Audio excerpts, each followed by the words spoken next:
ఆ దీక్షలలో కార్యక్రమాలలో పాల్గొనేవారు ఏ ఒక్కరు కూడా డిఎస్ అభ్యర్థులు ఎవరైనా ఉన్నారా అక్కడ సందర్భంగా నేను వారిని ప్రశ్నిస్తా ఉన్నాను.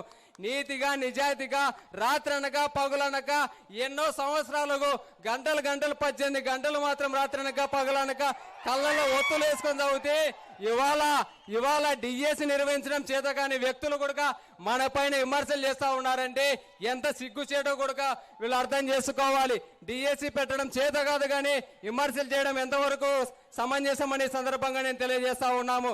16,347 పోస్టులు ఇచ్చి ఈ ఆంధ్రప్రదేశ్ చరిత్రలో అత్యధికంగా ఎక్కువ సార్లు డిఎస్సి నిర్వహించిన చరిత్ర ఈ కూటమి ప్రభుత్వానికే ఉందని కూడా సందర్భంగా తెలియజేస్తున్నాము.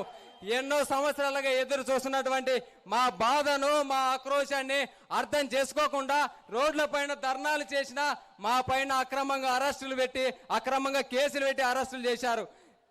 బిక్కుమంటూ ఎంతో మంది కూడా ఉపాధ్యాయులను ఇబ్బంది పెట్టే ప్రయత్నాలు చేశారు.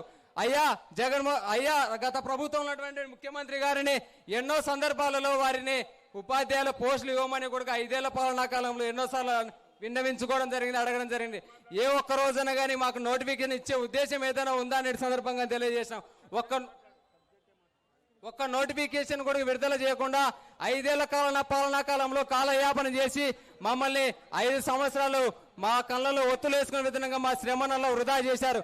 కూటమి ప్రభుత్వంలో ఆ రోజు యువగలం పాదయాత్రలో ఈ ప్రస్తుత గౌరవ విద్యాశాఖ మంత్రి గారు వద్దులవారిలో నారా లోకేష్ గారు పాదయాత్ర చేస్తా ఉన్నప్పుడు పాదయాత్రలో నారా లోకేష్ అన్న గారిని మా డిఎస్ అభ్యర్థులు కలిశాము. అన్న 5 ఏళ్ల పాలనా కాలంలో ఒక్క డిఎస్సి కూడా నిర్వహించకుండా మమ్మల్ని మా సమయాన్ని వృధా చేశారన్న, కనీసం మీరైనా కానీ మా బాధను మా ఆక్రోశాన్ని మా కుటుంబాల బాధను చూడండి అన్న. మా తల్లిదండ్రులు ఎంతో కష్టపడి ఇవాళ 5 ఏళ్ల పాలనా కాలంలో వేల ఫీజులు చెల్లించి హాస్టళ్లలో అయితేనేమి కోచింగ్ సెంటర్లకు అయితేనేమి 5 ఏళ్ల కాలం నుంచి మేము ఇక్కడ సిటీలలో ఉండి డబ్బులలో అయిపోట్టుకుని ఇబ్బందులు పడుతున్నామంటే నారా లోకేష్ అన్న ఒకటే మాట చెప్పారు. మన ప్రభుత్వం వచ్చిన వెంటనే మొదటి సంతకం మెగా డిఎస్సి పైన నిర్వహించి మీకు అందరికి కానుకగా ఇస్తామని చెప్పారు. ఆ రోజు మెగా డిఎస్సి మాట ఏదైతే ఇచ్చాడో ఆ మాట కట్టుబడి కూటమి ప్రభుత్వం అధికారంలోకి వచ్చిన వెంటనే 6 నెలల్లో మెగా డిఎస్సి నోటిఫికేషన్ విడుదల చేసి 6 నెలల్లోనే మళ్ళా ఆ ప్రభుత్వము యొక్క నియామకాలను కూడా పూర్తి చేసి సగౌరవంగా మమ్మల్ని అందరినీ కూడా విజయవాడ నడిబొడ్డులో సత్కరించి మాకు కూటమి ప్రభుత్వం చేసిన మేలుని ఎప్పటికీ మేము మరవము అని సందర్భంగా తెలియజేస్తున్నాం. ఇంత మంచి చేసినటువంటి ఈ కూటమి ప్రభుత్వం మీద విమర్శలు చేస్తూ ఉంటే చాలా బాధగా ఉంది. ఎందుకంటే అడగంది అమ్మాయినన్నం పెట్టదు. మిమ్మల్ని ఎన్నిసార్లు అడిగినా కనీసం కూడా పట్టించుకున్న పాపాన పోలేదు. ఇవాళ డిఎస్సి నిర్వహించి మా బాధలు అర్థం చేసుకున్నటువంటి ఈ కూటమి ప్రభుత్వం పైన విమర్శలు చేస్తే కబడ్డారని తెలియజేస్తా ఉన్నాం. పోయిన 5 ఏళ్ల పాలనా కాలంలో ఎలాంటి ఉపాధ్యాయుల నియామకాలలో మేము లేకపోయినా కూడా మిమ్మల్ని ఇంటికి పంపించేశాం. ఇవాళ మేము కష్టపడి నీతి నిజాయితీగా నిష్పక్షపాతంగా పారదర్శకంగా ఎగ్జామ్లు రాసి ఉద్యోగాలలో మెరిట్ సాధించిన వ్యక్తులపైన మా పైన నిరాధారమైన అభండాలు వేసి మా మానసిక మనోవేదన గురి చేసినటువంటి ఎవరైతే మాట్లాడుతున్నారో రాబో కాలంలో ఖచ్చితంగా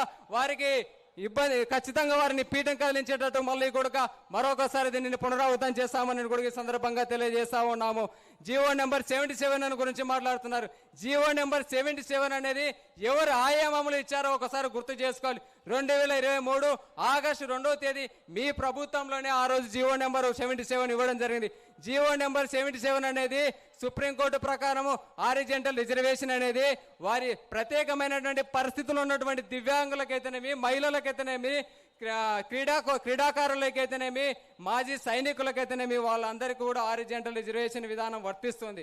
ఆ రిజర్వేషన్ ప్రకారమే ఈ కూటమి ప్రభుత్వం అనేది కూడా పోస్టులు భర్తీ చేయడం అనేది జరిగింది. ఎవరికైతే ఈ సబ్జెక్టు పైన విషయ అవగాహన ఉంటుందో వాళ్ళు ఎవరు కూడా మేధావులు మాట్లాడడం లేదు. ఎవరు సబ్జెక్టు పైన అవగాహన లేక డిఎస్సి నిర్వహించడం చేతకాని వ్యక్తులే నిరాధమైన ఆరోపణలు చేస్తూ మా మీద అభాండాలు వేస్తూ మా కుటుంబాలు 16,000 కుటుంబాలను మానసిక మనోవేదన గురి చేస్తున్నారు. రాబో కాలంలో ఖచ్చితంగా మా పైన ఎవరైతే విమర్శలు చేస్తారో తగిన మూల్యం చెల్లించుకోక తప్పదని కూడా సందర్భంగా తెలియజేస్తా ఉన్నాము. ఖచ్చితంగా తగిన మూల్యం చెల్లించుకుంటారు. ఆ రోజులలో విద్యార్థులు ఉన్న ఆ రోజులలోనే మీకు తగిన మూల్యం చెల్లించాం. రాబో కాలంలో భవిష్యత్తులో ఖచ్చితంగా ఎవరైతే మమ్మల్ని మానసిక మనోవేదన గురి చేసి మమ్మల్ని ఇబ్బంది పెట్టి మా పరువును భంగం కలిగించే వారిపైన అవసరమైతే రేపొద్దున పరువు నష్ట దావా కూడా వేయడానికి మేమందరం కూడా ఉపాధ్యాయులందరం కలిసికట్టుగా ఉంటామని అడుగు ఈ సందర్భంగా తెలియజేస్తా ఉన్నాము. ఈ అవకాశం ఇచ్చినటువంటి ఉపాధ్యాయులు పశ్చిమ రాజ్యం ఉపాధ్యాయులందరికీ హృదయపూర్వకంగా కృతజ్ఞతలు తెలియజేస్తా ఉన్నాను.